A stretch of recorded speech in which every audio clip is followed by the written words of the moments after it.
Hi, boys and girls. You know what time it is.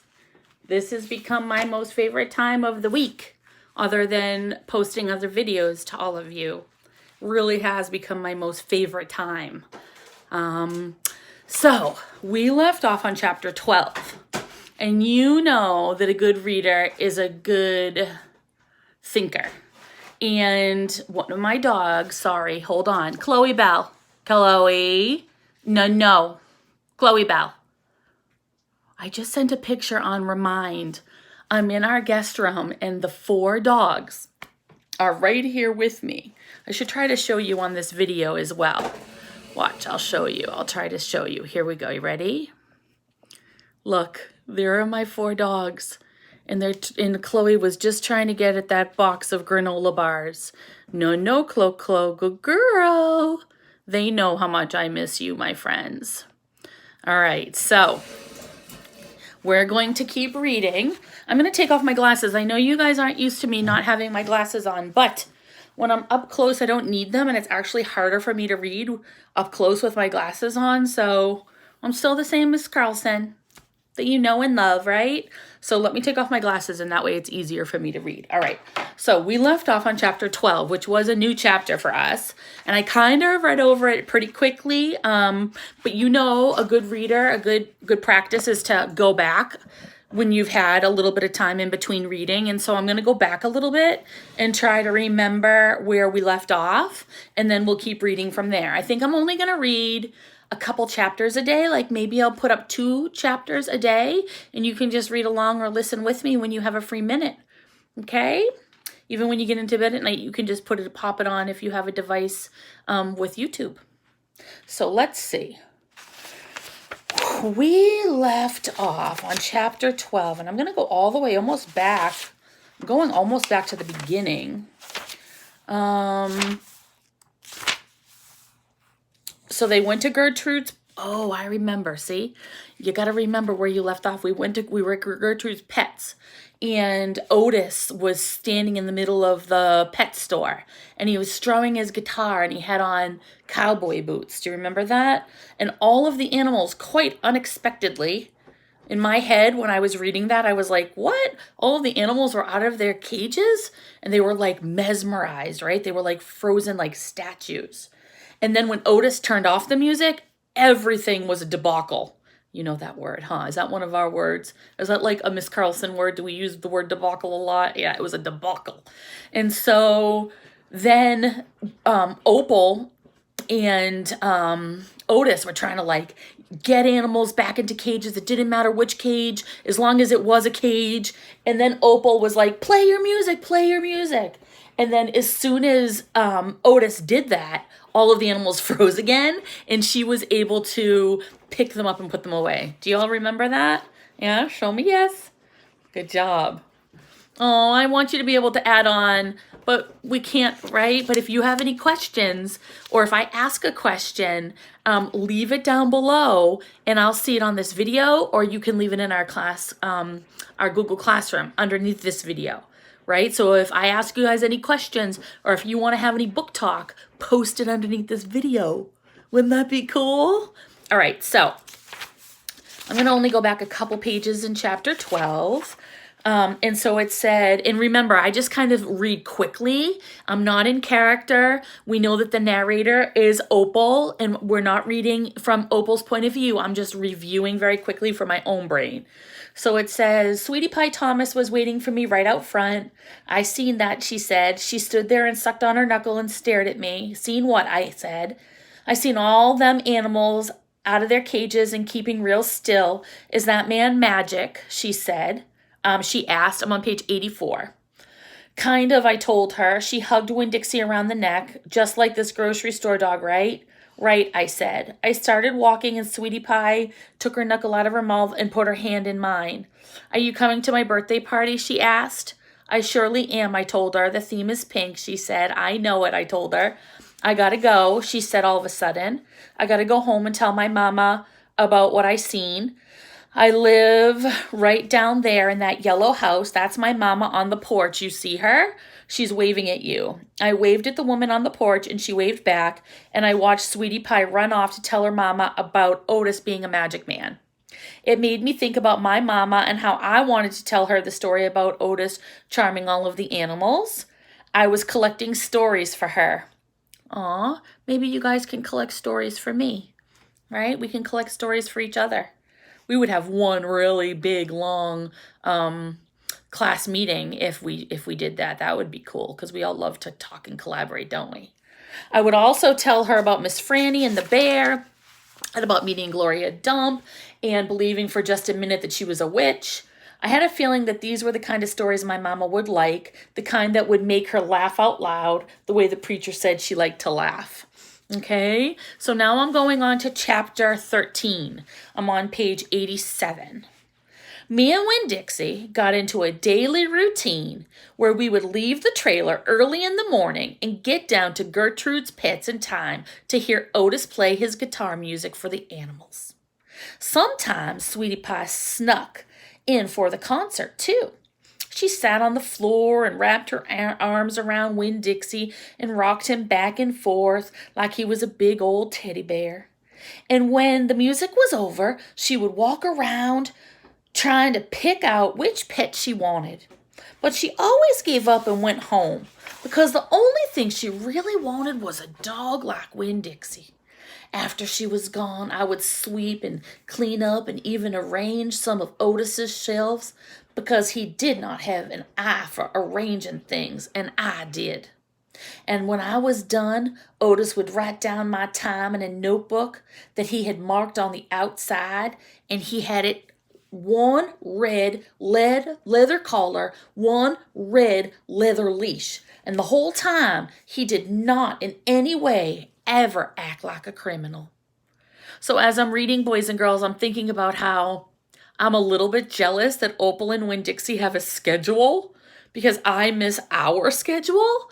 Like, I think one of the hardest parts right now for me is that I don't really have a schedule. And you guys know I like being home with my dogs, but it's that, so I'm a little jealous. And then the other thing I was thinking about, I remember, is when Opal said that Otis is not good at like organizing and arranging things, but Opal is. I thought to myself, I am too, right? Our classroom is like so organized and everything has a place, and we work on that a lot. So I have that connection to Opal, right? So that's what I'm thinking about as I'm reading. All right, so after working at Gertrude's Pets, me and Winn Dixie would go over to the Herman W. Block Memorial Library and talk to Miss Franny Block and listen to her tell us a story. But my favorite place to be that summer was in Gloria Dump's yard. And I figured it was Winn Dixie's favorite place to be too, because when we got up to the last block before her house, Winn Dixie would break away from my bike and he'd start to run for all he was worth, heading for Gloria Dump's backyard in his spoonful of peanut butter. Sometimes Dunlap and Stevie Dewberry would follow me and they'd holler, "There goes the preacher's daughter, visiting the witch." "She's not a witch," I told them. It made me mad the way they wouldn't listen to me and they kept on believing whatever they wanted to believe about Gloria Dump. One time Stevie said to me, "My mama says you shouldn't be spending all your time cooped up in the pet shop and at the library sitting around talking with old ladies. She says you should get out in the fresh air and play with kids your own age. That's what my mama says." "Oh, lay off her," Dunlap said to Stevie. Then he turned to me. "He don't mean it," he said. But I was already mad. I shouted at Stevie. I said, "I don't care what your mama says. She's not my mama, so she can't tell me what to do." "I'm going to tell my mama you said that," shouted Stevie, "and she'll tell your daddy, and he'll be shame you in front of the whole church. And that pet shop man is retarded, and he was in jail, and I wonder if your daddy knows that." "Otis is not retarded," I said, "and my daddy knows that he was in jail." That was a lie, but I didn't care. "And you can go on ahead and on and tell me on me if you want, you big bald-headed baby. I swear, it about wore me out yelling at Dunlap and Stevie Dewberry every day. By the time I got to Gloria Dump's yard, I felt like a soldier who had been fighting a hard battle. Gloria would make me a peanut butter sandwich straight off, and then she would pour me a cup of coffee with half coffee and half milk, and that would refresh me. Boys and girls, that was a terrible, terrible word to use, wasn't it? Yeah, I'm glad. I'm proud of Opal for standing up to herself with the boys. And I feel bad for her because she's tired, right? Like, she's not one that wants to fight and get into drama. And the boys sort of seem like they might be a little bit bored, or they don't know how to make friends with her. And so they're sort of just doing what they think is right. And everything that they're saying, they just don't know, because they don't know Otis, and they don't know Gloria Dump, and they don't know what she does at the library, right? They're only inferring or assuming, right? And it's never okay to assume. So Gloria says, "Why don't you play with them boys?" "Because they're ignorant," I told her. "They still think you're a witch. It doesn't matter how many times I tell them you're not." "I think they're just trying to make friends with you in a roundabout way," Gloria said. "I don't want to be their friend." "Well, it might be fun having them for friends. I'd rather talk with you. They're stupid and mean, and they're boys." Gloria would shake her head and sigh, and then she would ask me what was going on in the world, and did I have any stories to tell her, and I always did. So see, Gloria Dump, who's wise and she's older, right? And she knows, like, sometimes people have a funny way of trying to make a friend, and that maybe she would enjoy having the two boys as her friend, right? So now we're on chapter 14. Sometimes I told Gloria the story Miss Franny Block had just told me. Or I imitated Otis tapping his pointy-toed boots and playing for all the animals, and that always made her laugh. And sometimes I made up a story, and Gloria Dump would listen to it all the way through from beginning to end. She told me she used to love to read stories, but she couldn't anymore because her eyes were so bad. "Can't you get some really strong glasses?" I asked her. "Child," she'd say, "they don't make glasses strong enough for these eyes." One day when the storytelling was done, I decided to tell Gloria that Otis was a criminal. I thought maybe I should tell an adult about it, and Gloria was the best adult I knew. "Gloria?"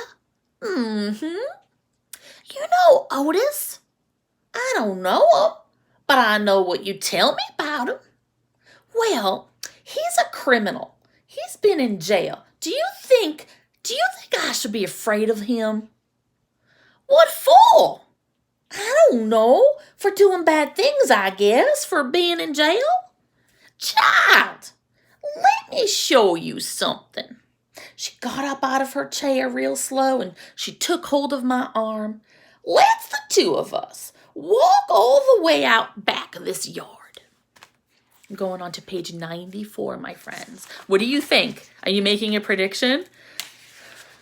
So in my head, I'm like, okay, she's trusting in her friend, Gloria Dump, and she just is talking about Otis and him being a criminal, and she's asking if she should be afraid, and Gloria Dump is like, "Child, come on up back here in this yard."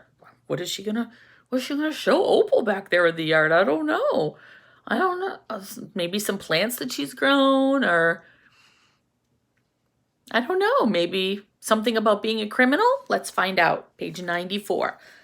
"Okay," I said. We walked, and Winn Dixie followed right behind us. It was a huge yard, and I had never been all the way in the back of it. And when we got to a big old tree, we stopped. "Look at this tree," Gloria said, and I looked up. There were bottles hanging from just about every branch. There were whiskey bottles and beer bottles and wine bottles, all tied on with string. Some of them were clanking against each other and making a spooky kind of noise. Me and Winn Dixie stood and stared at the tree. At the top, on the hair on the top of his head rose just a little bit, and he growled deep in his throat. Gloria Dump pointed her cane at the tree. What do you think about this tree? And I said, I don't know. Why are all of those bottles on it? To keep the ghosts away, Gloria said. What ghosts? The ghosts of all the things I done wrong. I looked at all the bottles on the tree. You did that many things wrong? Mm-hmm. More than that. But you're the nicest person I know, I told her. Don't mean I haven't done bad things.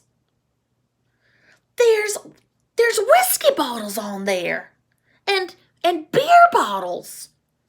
Child, I know that. I'm the one who put 'em there. I'm the one who drank what was in 'em. My mama drank, I whispered. I know it, Gloria Dump said. The preacher said sometimes she couldn't stop drinking. Mm-hmm, Gloria said again. That's the way it is for some folks. We get started and we can't stop. Are you one of those people? Yes, ma'am, I am. But these days I don't drink nothing stronger than coffee. Did the whiskey and the beer and the wine, did they make you do bad things that are ghosts now? Some of them. Some of them I would have done anyway, with alcohol or without, before I learned. Learned what? Learned what is the most important thing. What's that? Oh, child, it's different for everyone. You got to find out on your own. But in the meantime, you got to remember, you can't always judge people by the things they've done. You got to judge them by what they're doing right now. You judge Otis by the pretty music he plays and how kind he is to them animals, because that's all you know about him right now. All right? Yes, ma'am, I said. And them Dewberry boys, you try not to judge them too harsh either, all right? All right, I said. All right then, said Gloria Dump, and she turned and started walking away, when Dixie nudged me with his wet nose and wagged his tail. When he saw I wasn't going, he trotted after Gloria. I stayed where I was, and I studied that tree. I wondered if my mama, wherever she was, had a tree full of bottles. And I wondered if I was a ghost to her, the same way she sometimes seems like a ghost to me. So, boys and girls, that was chapter 13 and 14. Really unexpected, huh? That Gloria Dump has this tree in her backyard with all of these bottles.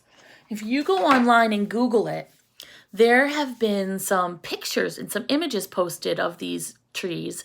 And if we were still in school, we would make paper bottles, because we talk all the time about things that make us happy, things that make us sad, things that excite us, things that scare us. We talk all the time about our feelings, our emotions.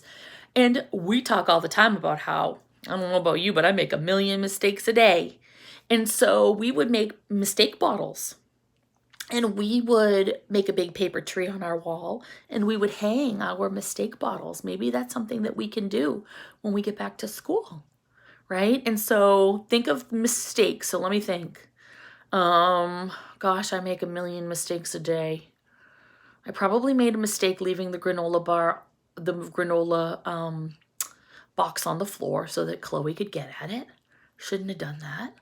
And this morning, I had a video conference, and I thought I was 5 minutes early for it, but I was actually 5 minutes late. And you know I don't like to be late, so that was a mistake. So yeah, there's like different things. I made the mistake of sitting down without refilling my coffee first. Shucks. So Gloria Dump has this mistake tree, and she sounds like she holds herself accountable, and those are like ghosts, not real ghosts, right? Like just reminders. The reason why she keeps those bottles on her tree is to remind herself that she has made many mistakes and that she shouldn't judge other people for their mistakes, that she's learned from them, and that it's okay to make mistakes as long as you learn, right? Isn't that what we always talk about? So I'm going to leave you with this vision, because I'll show you. This is like the new little workspace classroom that I have, right? And look, look, look, look at all of the dogs. They've never been so happy. Okay, my friends. So until next time, I hope you listen to these 2 chapters and you get to know the characters more deeply. What could we say about Gloria Dump? We have more that we could say now about her character. On the inside and out, she's so wise, isn't she? Saying her also that she should be friends with the Dewberry Boys, right? Yeah, maybe they could have a reset and they could be like, start over and be friends. So, okay, my friends, I'll talk to you next time. Mwah. Bye-bye.